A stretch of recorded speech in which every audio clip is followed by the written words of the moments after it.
I think it comes down to these four priorities, and they go down like this, okay? First and foremost, that you're loved by God.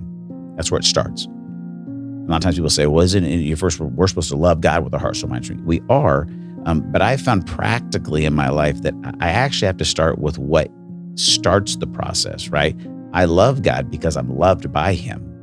Like, that's the foundation. If I can start there, now I have the ability to believe that God is a God of abundance. I have the ability to believe that God cares for my needs. I have the ability to believe in the covenant that I am in with Jesus, right? And that you're in with Jesus if you're in a relationship with him, that I'm loved by him. I can trust him, okay? And then the next part is then I love God.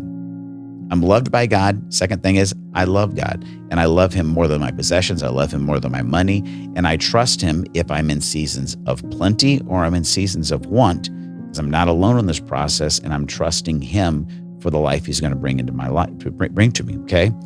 The third point is this. Here's your third priority. Seek first the kingdom, right? This comes from the words of Jesus in the Sermon on the Mount, right?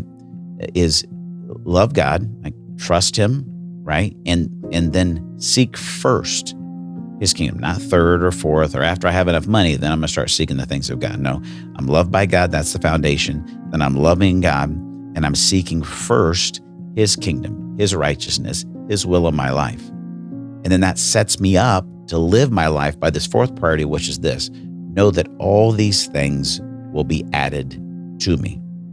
Okay? Now, all these things.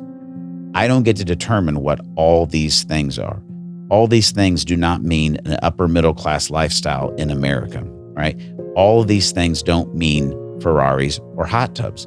All of these things mean the things that God knows I need. This comes back to the top, because he loves me, because we're in a relationship, because I know he's promised to protect and provide for me. That's what Jesus was trying to teach us, right? In the Sermon on the Mount, where he says to us, right? He says to us this in Matthew 6, 19 to 20. Don't hoard treasure down here on earth where it gets eaten by moths or corroded by rust, or worse, stolen by burglars. Stockpile treasure in heaven where it's safe from moth and rust and burglars. It's obvious, isn't it? The place where your treasure is the place you most want to be and end up being.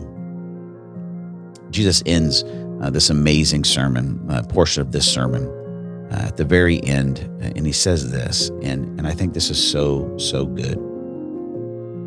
He says, if God gives such, because Jesus talks about, right, don't fuss about what you eat or you drink, right, all these different things, and he says this.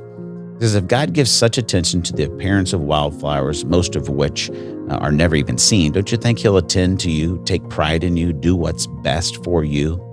What I'm trying to do here is to get you to relax, not to be so preoccupied with getting so you can respond to God's giving. People who don't know God and the way he works fuss over these things. But you know both God and how he works, right? I know him. I trust him. So I don't have to fuss about all these things because I know who he is. I know how he works. I know his character. He says, steep your life in God reality, God initiative, God provisions. Don't worry about missing out. You'll find your everyday human concerns will be met.